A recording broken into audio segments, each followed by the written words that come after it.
Oladipo wants it again. Approaching 2 minutes to play. With the left hand and authority.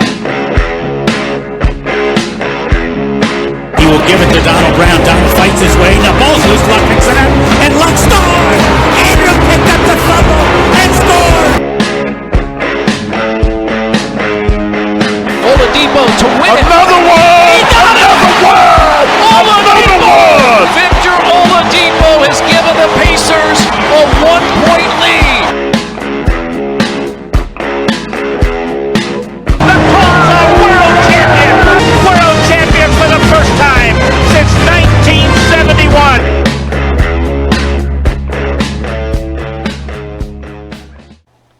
Hello everyone and welcome to the Circle City Sports Podcast. I am your host Sam Sinclair and I'm joined by my good friend Zach Carmichael. Zach, how you doing today, bud? I'm good, Sam. Really looking forward to what we got going here. Excited to get this thing started and bright future here for the two of us. How are you today? Yeah, I'm doing great, man. Hey, first of many, hopefully. So, but yeah, just a little bit about this podcast, just a little bit of an introductory. We're going to try to do 1 to 2 episodes right now before training camp starts. Once training camp and football season pick up, we're going to try to do 2 to 3 episodes. You know, once Colts season in the NFL starts, we'll get to around 2 or 3. You know, probably we'll try to have one out every Monday morning, Monday afternoon, and of course we'll try to have one every Wednesday or Thursday, like a pre-show almost.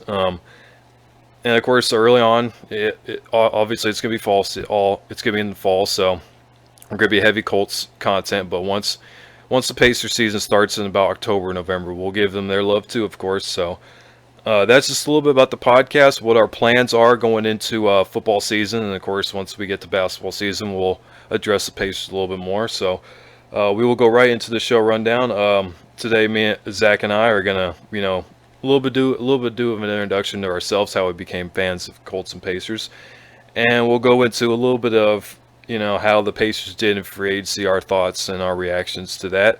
So Zach, I'll start off right now. How did you become a Colts fan, man? Family, big Colts fans. I kind of was raised into the Colts. My dad was a big Colts fan, so I kind of grew up knowing Colts. If that makes sense. Really didn't go any other direction. I've always loved the Colts. When I was 2 years old, I could name just about every NFL team. So I've always been invested in football in general. But for the Colts, growing up to where I can at least remember is Peyton Manning, right? And anybody listening to this show knows who Peyton Manning is. And that's kind of where you get your fandom from the Colts. Most Colts fans can say, Peyton Manning. And that's where they get it from. That's where I got it from. I wouldn't want to be a fan of any other team. I love watching the Colts every year. I won't be going away from that, and that's kind of just the basis of to where I started, and to where I plan on next generations after me to do the same thing. Yeah, I was almost complete opposite, man. My dad he's in his almost 50s now, so when he was growing up, he didn't have the Colts. They didn't come here till '83, so he was basically out of high school at that point. So my fandom just came from turning on TV, and they were on TV almost. That's kind of a generic answer to say, but yeah, I remember my first Colts game I watched. It was 2005 Colts Steelers playoff game, and I knew almost nothing about football. And the only thing I remember was standing in front of my TV in the living room, and I watched Mike Vanderjagt kick that field goal to send it to overtime, and it just go way right. And I look at my dad, and I'm like, what just happened? And my dad's like, well, the Colts just lost and their season's over with. And then after that, I just constantly watched ESPN and NFL Network, and I learned so much football in such a short amount of time. And really, after watching that Colts game, that's when I got into sports, period. Like, I wasn't playing sports, in elementary and middle school. I really didn't get into playing basketball or football or baseball or golf until, I got into middle school. And, I was watching sports on a regular basis. And then, that's kind of how I started my fandom.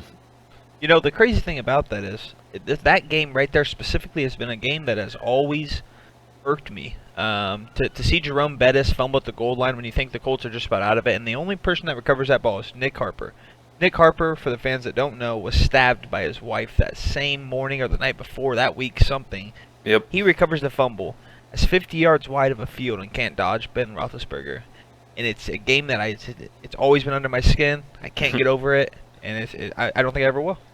Yeah, I've seen a couple different angles on when he was returning that fumble, and I thought maybe if he would have just cut outside, I think he went inside on Roethlisberger, tried to almost juke him. I felt like if he would have went outside, maybe the Colts are playing the Patriots or the Denver Broncos in the AFC Championship game that year, and we're quite possibly talking about Manning winning back-to-back Super Bowls in 05 and 06. It's pretty interesting to see how like something very small turns into a butterfly effect almost on the whole Colts franchise, really. But I remember we could go a little bit real quick into like our games and such we've attended. I've been to one Colts game in the RCA Dome. It was actually in 06 when they played the Texans at home. I can hardly remember it, but I remember I was sitting behind one of the goalposts, and I just remember the Colts. Of course, they beat up on the Texans early when the Texans became a franchise, so I remember that, and they were beating them pretty bad. I was also at Colts Steelers Thanksgiving night. I think it was in 2017, and the Pat McAfee pass and the Pat McAfee gift that was created off of that. That was probably one of my favorite memories as a Colts fan attending games.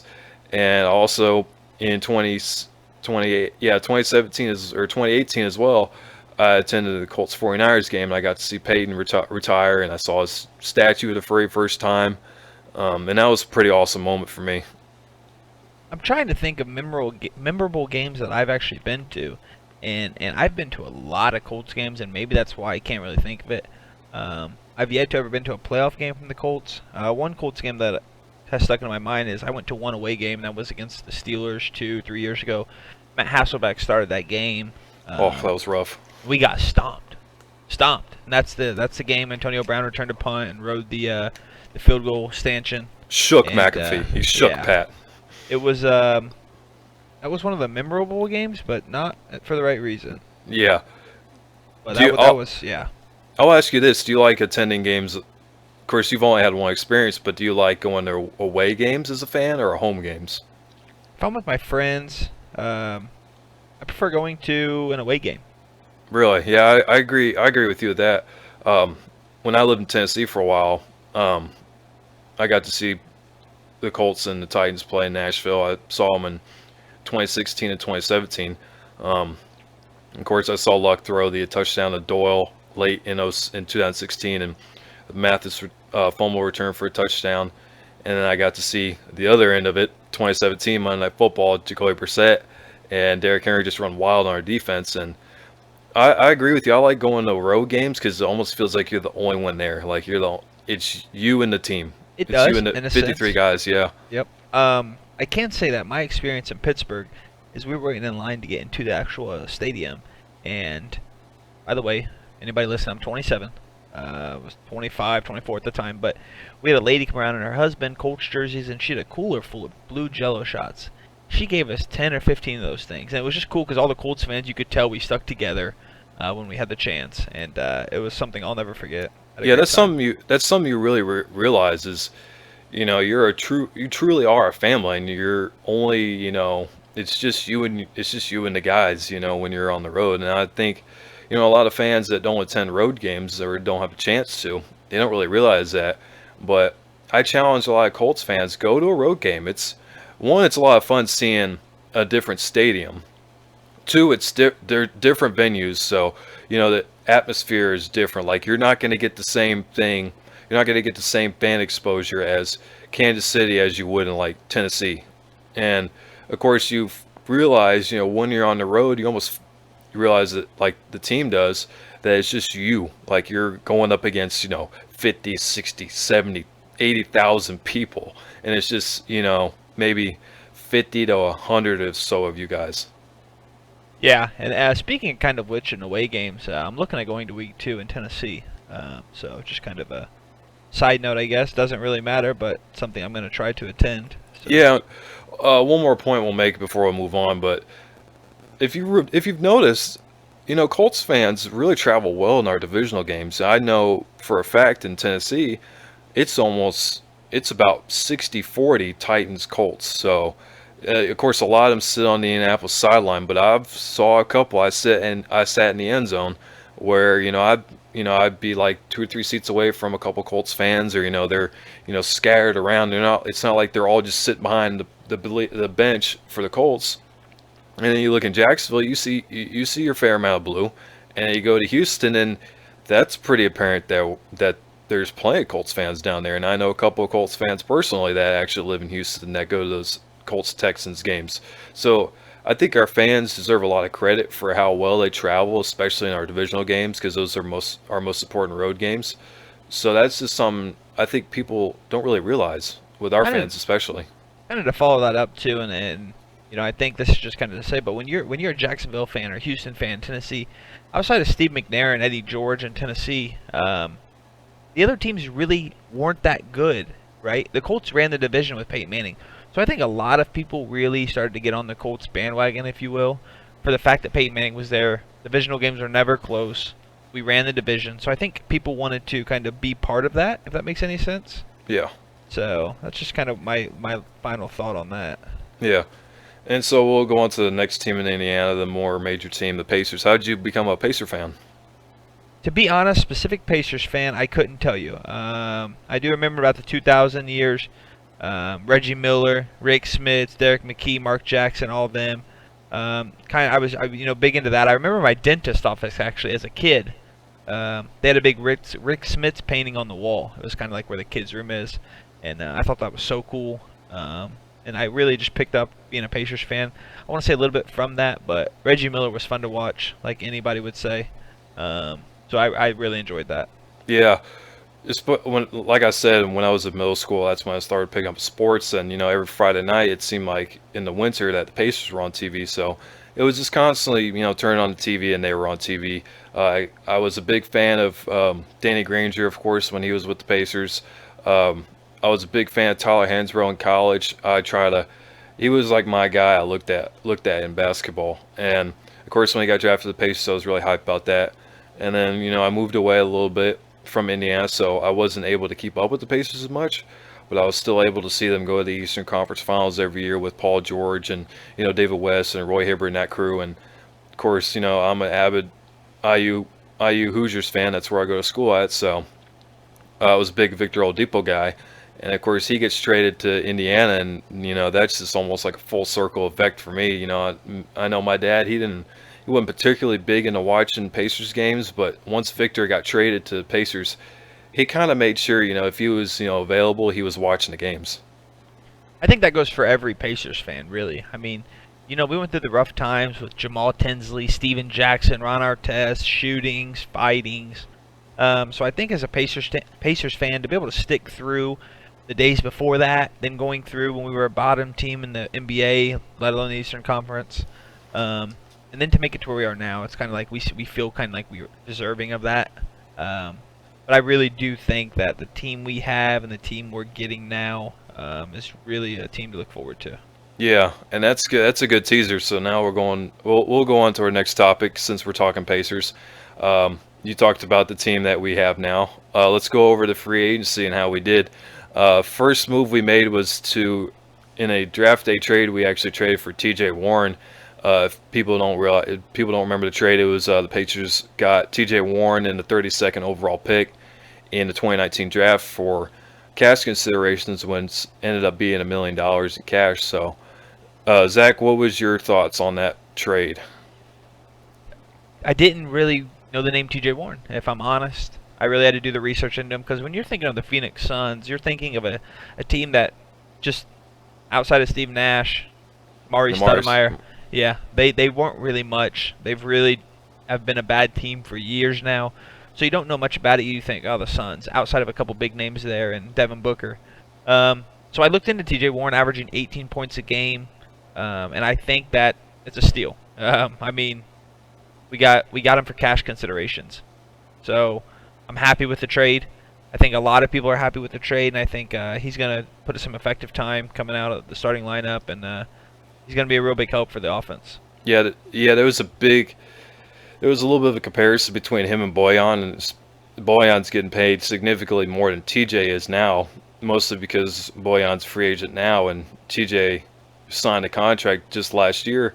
But you look at you look at their stats from last year, and they are so eerily similar. Of course, TJ, I feel like his usage rate was probably a little bit higher than Boyan's, just because Boyan was behind Victor early on in the year, and then of course his usage rates got up a little bit higher. While as TJ Warren, he was basically the number 2 option in Phoenix, where it's going to be interesting to see how the offense is going to look with our other acquisitions we'll go over. How is TJ Warren going to fit in that pecking order once we get Victor Oladipo back? So I don't see TJ Warren taking 15, 16 shots a game, but if he's effective, he shot under 30% his whole career at 3, and then last year he bumped it up to 40%. I hope that's just not a number spike. I hope that's something that could stay relatively consistent. If he could stay around 35 to 38%, that's going to be big for the Pacers, especially with the loss to Boyan. But the trade overall was great. And then, of course, that 32nd pick ended up being 2 other second-round picks that were involved in another free agency move. We'll talk about it here in a minute. But I thought the trade, when I heard that, I was like, oh, we probably gave up the 18th pick. And all it was cash considerations at the time, and then we hear it was $1 million later. So I was like, wow, that was a really good trade. I definitely wasn't disappointed in the trade myself, and a win-win for the Pacers. Yeah. Hands down. Yeah, so we'll go on to our first official, it was our first official signing of free agency around 6:30 p.m., about 30 minutes after free agency opened up. We signed Jeremy Lamb for, I want to say it was 3 years, $31 million. I don't have the numbers right in front of me. It was roughly $10 to $11 million per year. It was 3 years, 31 and a half. Yeah. But yeah, we signed him around 6:30. I was basically our first free agency move. Zach, I want to hear your thoughts on Jeremy Lamb. I personally love the Jeremy Lamb signing. I liked him coming out of UConn. I know he hasn't made much noise when he was in Charlotte, New Orleans. But I think that he's going to be really efficient on the Pacers. Obviously, he's going to be starting until Oladipo gets back. I think our team doesn't lack offense at all. I think we're really offensive heavy. And I think Jeremy Lamb brings the defense. And that's what I really like. And that's what I'm really looking forward to when it comes to him and using him. So yeah, that's something that's very underrated is his length. And I've seen a bunch of video of him last year of him playing off ball and getting deflections and getting passing lanes, and he was top 50 in the NBA in points off turnovers. And the Pacers are big about getting deflections and getting out in transition and getting steals and such and forcing turnovers, so that could help Lamb out a lot. Like you said, he's very efficient. If he's shooting around 35% from 3, that's what we want. That's a little bit better than what Victor Oladipo does, but that's not Victor's game, of course. Of course, we expect Lamb to start the year, but it's gonna be interesting to see what he looks like on that second unit. He's definitely gonna be the first option, don't you think, off of that second unit? Yeah, if Aaron Holiday's starting, he could potentially be shooting a lot too. We know he likes to shoot. Outside of Holiday, I think it's definitely got to be Jeremy Lamb. Yeah, I think that's kind of why we signed him. So. Yeah, I almost when I saw this signing, I was like, yeah, it's probably more likely a guy to fill in now, but he's gonna be that important 6th man off the bench. I want to say sort of like the Tyreke Evans role, but I feel like Tyreke Evans is more of a ball hog. He was supposed to, yeah, that, and I feel like he was probably more brought in to be an initiator and a shot creator, while Jeremy Lamb's brought in for the second unit to be a shot maker and a shot scorer. A guy to give us 10 to 15 off the bench as our leading scorer off the bench. So that's going to be very interesting to see. Jeremy Lamb is a guy I really like with his shooting ability. He's not afraid to shoot too, so that's pretty nice as well. So we'll go to our second to last free agency move we've made. We had a sign and trade. We traded our 2019 first-round pick, lottery protected. So lottery protection basically just means, if the Pacers land pick 1 through 15 in the lottery, they keep it. And I won't go into more of the protections, but basically if the Pacers are in the lottery this coming year in this coming draft, they'll keep the pick. If the Pacers are 16 and passed, not in the lottery, the Bucks get it. And then the Bucks also got 2 second-round picks that were acquired in the T.J. Warren trade, and the Pacers got Malcolm Brogdon for 4 years, $80 81 million, 80 million, I believe. 82, I think it was. Yeah, 82 million. So Zach, what's your thoughts on that? Kind of to build off of Jeremy Lamb, I think just in general with this Pacers team and Malcolm Brogdon, and when Oladipo comes back, you're talking about 5 players that can all shoot the 3 ball. And I don't think that's very common. So I think that's really special. I think Brogdon's going to come in, obviously play the point. He's got, 6'5". So as far as size, I think the Pacers are really, really in a good shape for size. But great signing overall. I like it. It was that free agent that I think we all needed, or all think we needed, right? Yeah. And so I think that, me personally, I think that was really exciting. And I'm kind of glad we obviously got that. But overall, great signing.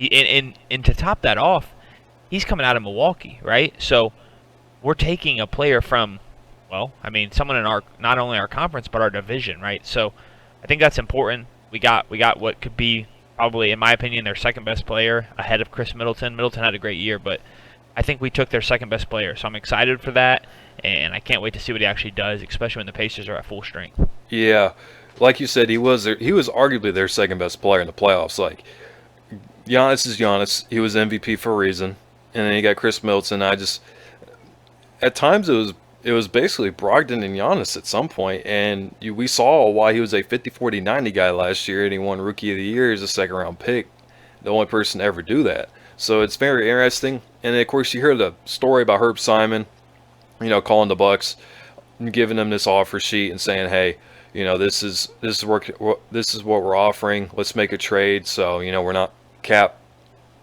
held for 3 days or so while you guys are mulling over if we want to if the Bucks want to bring Brogdon back. So that was pretty interesting. And then if the listeners have watched the Brogdon press conference, man, that guy, he probably won over the whole state of Indiana. He could probably run for mayor right now and probably would win, to be honest. He said everything that was, he said all the right things in the press conference, saying, his agent and him wanted to play for the Pacers when he was coming out of college. He loves the fit. He loves McMillan. He loves Oladipo. He said it's Oladipo's team. He said he's trying to get Oladipo to the next level. So you could see why Brogdon is a great acquisition from the Pacers' standpoint. I totally agree. And the thing that I thought was kind of cool, too, was I think everybody saw it on Twitter. TJ Warren and Malcolm Brogdon flew out to Vegas for the Summer League to hang out with Oladipo. I'm sure they're shooting with Oladipo, talking. And so getting that chemistry early, obviously it doesn't really matter at this point because we still got a few months till the season. Oladipo's out till December, January timeframe. But the fact they went there, still talked, got some chemistry between them, I thought that was really cool. Maybe a little bit overlooked. I think it's actually more important than what people think, and so I'm really excited to see that, and I hope they got good time in, and Malcolm Brogdon being a good signing for us. Yeah, I heard Brogdon say that in the press conference. I was like, oh, really?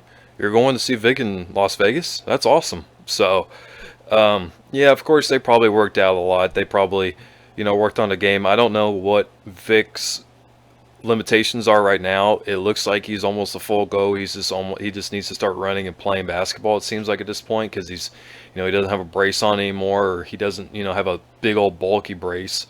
He's shooting jump shots. So that's a positive sign. So, of course, it's still going to be about December, January by the time Oladipo gets back. So Brogdon, Warren, and Jeremy Lamb, keep the team afloat around 500. Once Oladipo comes back, we could see this team in the top 4 in the East Conference. I think the top 4 is undercutting. I got to be honest, Sam. I think it's a top 2 team with the Nets not having KD. I think we're better than Boston. I think obviously the only team we're not better than is the Bucks, and maybe, and I wouldn't count that out, to be honest. So, only time will tell, right? And we'll see. Yeah, I just think our window to really compete in the East is 2020 and 2021, those 2 years, not 2019 while Victor Oladipo is still coming back, trying to get fully healthy like that. Even though Victor's going to be back for the second half of the year, it's probably not going to be till 2021 until we actually see Victor Oladipo back to 100%. It's almost like the Paul George incident. He came back at the end of the year. I can't remember what year exactly it was. but then it was the season afterwards where we really saw Paul George come back to his all-star level form. A little off topic here, Sam, but I mean, what's up with Indy and star players getting injured? Yeah, I just don't know. Maybe So it's the unlucky. potholes. Yeah, It's right. So unlucky. You're talking Luck, PG, Victor Peyton Manning. Oladipo, Peyton Manning. I mean, we're just not lucky. So we're hoping for this year to be a completely healthy year, and something that I think Indiana sports is at an all-time high at this point right now, and I just can't wait to see full strength. Yep. You know. Yep. The meter's definitely pointing up for both Indiana teams, so we'll go a little bit into the TJ McConnell signing that hasn't officially been announced, but what's your thoughts on TJ McCollum? T.J. McConnell, 6'2", could play the 2 guard off on the second unit. I don't know how they're going to work that with Aaron Holiday. So it's going to be very small. Yeah, I don't know how it's going to go. But again, you're talking about I don't think he'll come in ever with the first unit. No. So a rotational player coming off the bench, and hopefully he gets good minutes in. That's what we really need from him. Yeah, I heard his second year is not fully guaranteed, or it's just $1 million guaranteed in the first year. So it's like, if he doesn't play a whole lot at all this year, or he doesn't play well, they can just cut him, and there's nothing against the cap really in 2020. So I expect McConnell to come in. He's going to be he's almost going to be play that Corey Joseph role, where he comes off the bench. He's our best perimeter defender, arguably. Still a little bit undersized. He's gonna give us some playmaking. Of course, Corey Joseph, even though his shooting is inconsistent, his shooting is still probably going to be better than T.J. McCollum's. I know McConnell doesn't shoot a whole lot from 3, so I just know he'll be that guy that almost I don't want to see the veteran leadership because he's only 27, but he's got a lot of playoff experience, and he's going to come in there. He's going to work hard every day, and he's going to be that type of guy we need in that locker room. Yeah, and I know we talked about it before, but you're looking at the oldest player on the Pacers at 27 years old, 4 of them. So you're talking about the youngest team I can remember, and that's something that they were talking about, is this team could stick together for the next 3 to 4 years and really build a championship. Yep. All right, Zach, so we'll go into our final thoughts. I'll let you take the floor. Kind of what I had said before regarding the Pacers. I'm excited for the team. I'm just excited to see him at full strength. I don't think, obviously, Jeremy Lamb isn't Victor Oladipo. He's going to take away from that player on the second unit, and so we're going to miss that. But overall, I'm excited to see what this team looks like come January, and and then kind of just to follow this up here with the Colts. I'm obviously excited for the season, a week out of training camp, and I think, in my opinion, this is the best roster the Colts have had in my lifetime. Oh, by far. Oh, you're saying your lifetime? Wow, Yeah. I thought you were going to say in Luck's era. That's No. wow, that's interesting. Even the 2010 Colts, where we actually had a decent defense, I like this team better. That's interesting. So my final thoughts. Yeah, of course, it's exciting times for Indiana sports. Of course, Pacers are young and up and coming. They've been in the playoffs the last couple of years. Colts just came back from 1-5 to 10-6 to division around the playoffs to the arrows pointing up for both teams, definitely. And Indiana's going to be buzzing in December and January. If the Colts have a home playoff game and Victor Oladipo's finally back for the Pacers and they're fighting for top 4 seed in the East, it's going to be so much fun to watch Indiana. It's going to be so much fun to watch Indiana in December and January. So that's just my final thoughts. We'll go into a little bit of breaking news.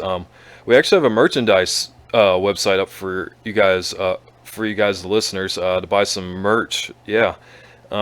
We have crew necks, hoodies, phone cases, and a bunch of other accessories. Go to teespringsports.com/stores/city or circle-city-sports.podcast, and you can get your merch.